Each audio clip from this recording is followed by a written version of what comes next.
All right, we're going to take a look at doing another problem here. So this problem is going to be repetitions 1, and you guys can read. But basically the idea here is that we're going to get some kind of source string from the user, and in this case, this is the example that they're giving. And then we're going to also input some kind of target string like this, and we want to count how many times the target appears inside of this source. Okay, so it's basically like how many times does this DNA string appear in this whole DNA, whatever you call that. Okay, so let's go over to Eclipse, and I'm just going to go in here, in there, and make this thing called repetitions. So make a class called repetitions, give it a main method. Finish that.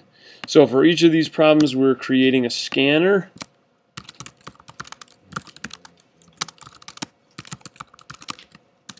And inside of there, we want to do system.in. That's what we're scanning, is basically the console.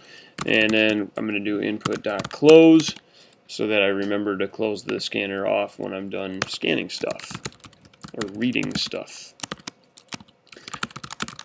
So I think they called it source string. So we're going to do system.out.print to prompt for that. And then input the next string that they enter. Now you could do next line here. Next is for any string that is not going to have a space in it. Next line would be anything that might possibly have a space in it. So the way next line works is it'll input everything up to like the return character before you hit return. Okay. Next is going to input everything up to a white space. So if you had a tab or a space bar or something else. Okay. So I think we're okay with just doing next there. So the other thing that we want to do is we want to prompt them to enter the target string.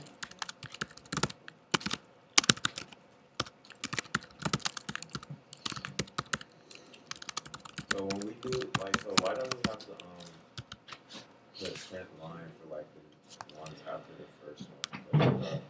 Well, okay, so when we input something, it should put the cursor on the next line automatically. And I don't know why I do that. I guess I know why I do it. I just like to have the input be on the same line as the prompt. Yeah. So I just do print instead of println in there.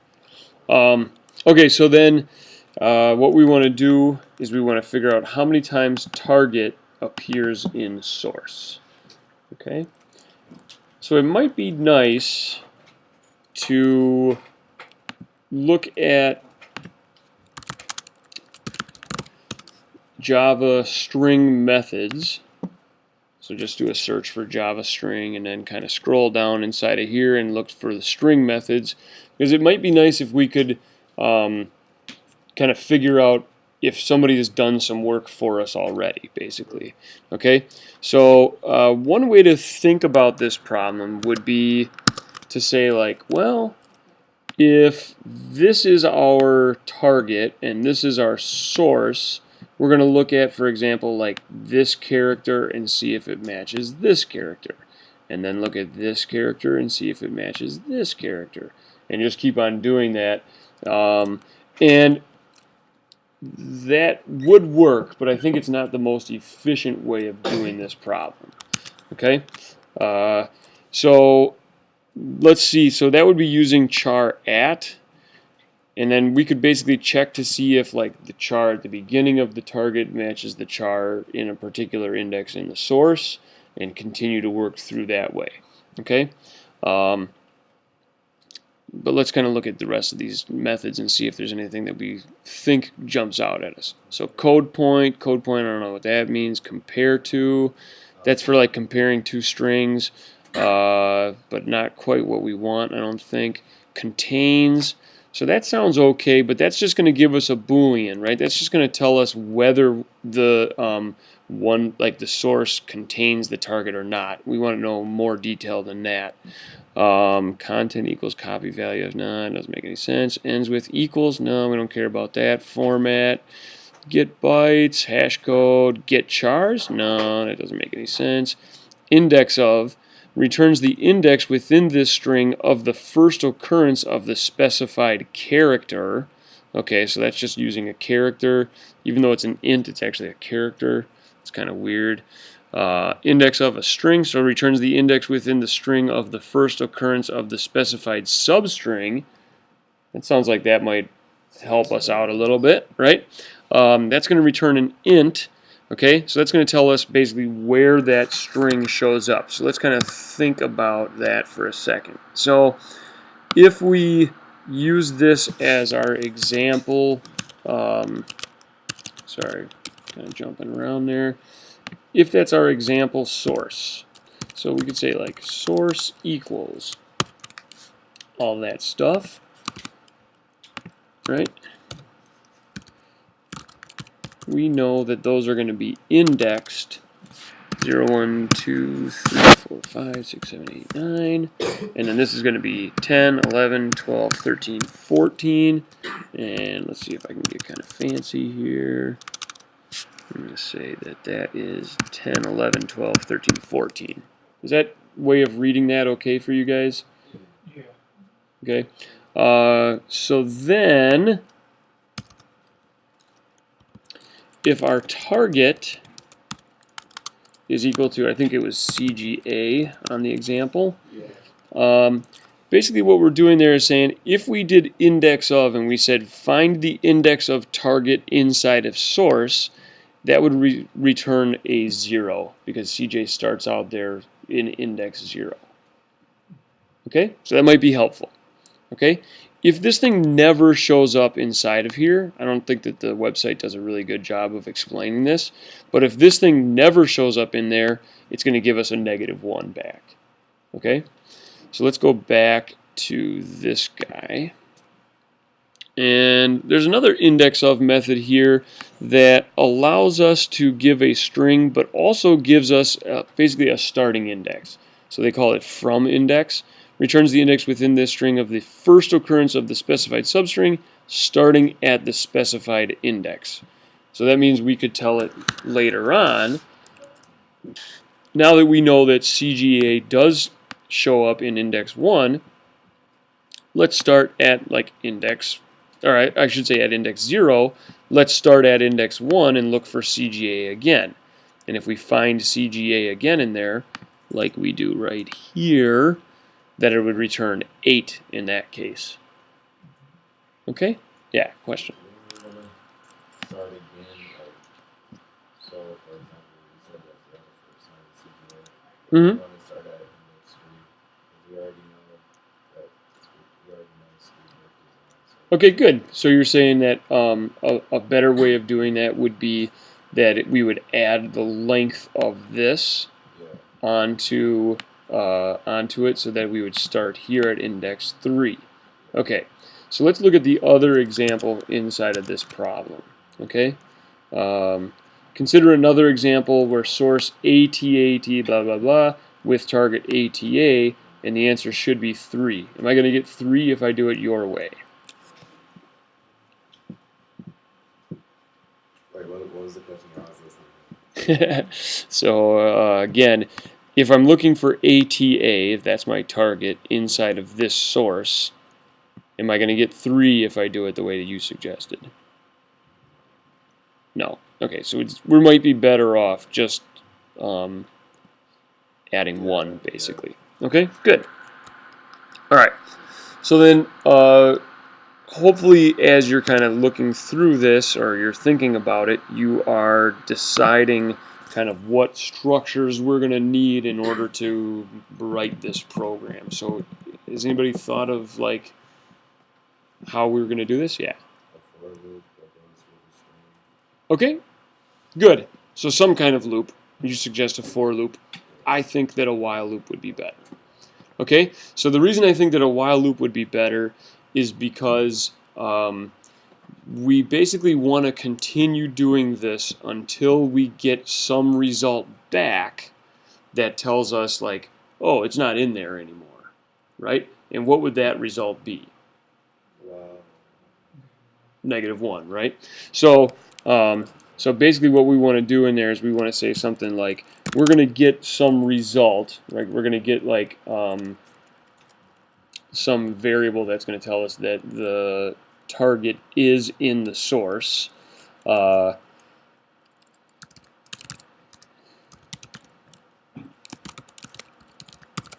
Okay, so target in source is going to be equal to some value, right?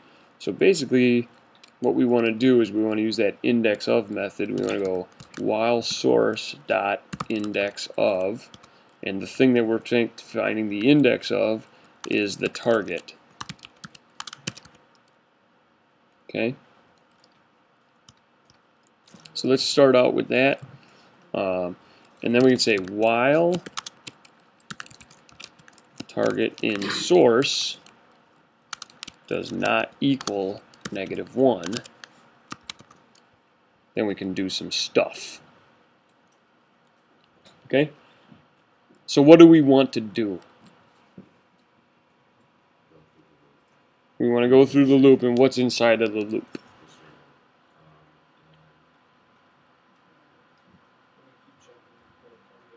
We want to check again for the target. Yep. So we're going to say target in source equals source dot index of the target, but this time I want to tell it where to start. So we're going to maybe that was an unfortunate name of a variable there, but basically we want to say start at wherever it was before +1.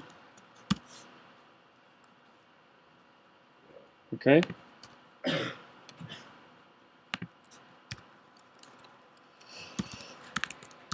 So target in source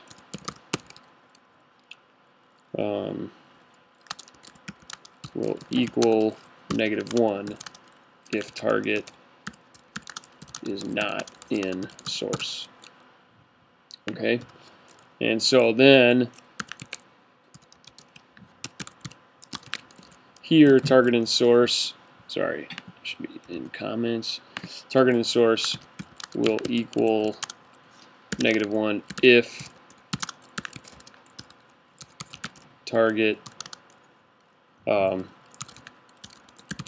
is not in source, starting at target in source +1. Okay? What do I want to do? So basically this is saying while the target is in the source.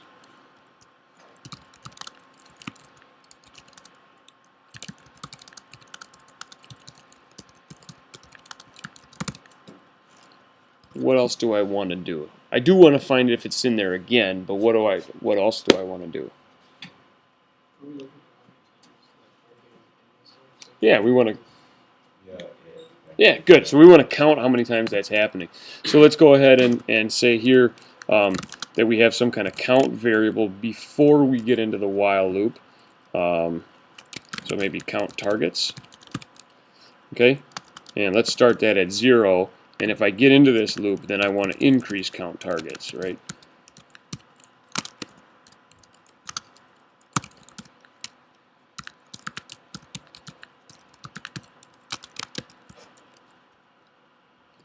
So count targets equals count targets +1. After I count it, I want to see if there's another one. Okay? If there's another one, then that value will not be -1. And then I'll go up here and count the target again. And then do that again until there are no more targets, targets in the source. And I think that's pretty much all we want to do in that loop. So then after the loop, we want to print out,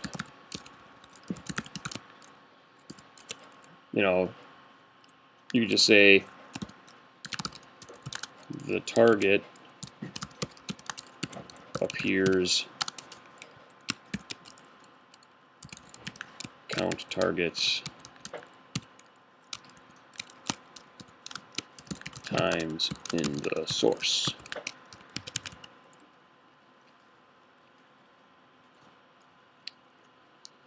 Okay, so I'm going to just run this.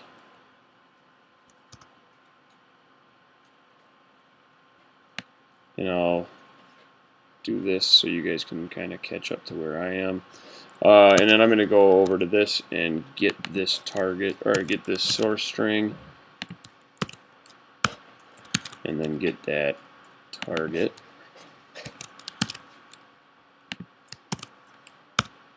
It says the target appears 3 times in the source, which is what we wanted it to do, right? And let's run it one more time with the ATA example. So here's the source for that. And here's the target. And it says that appears 3 times as well. So it seems like that's working. Again, this is just kind of another like sequential access or linear search through this thing. And we're basically just saying like, yep, we found it here. Go to the next one. Go to the next index. Yep, we found it at that index. Let's go to the next index. Did we find it there? Yes, we did. Until we didn't anymore. And when we didn't, we get that -1 variable to get us out of there. So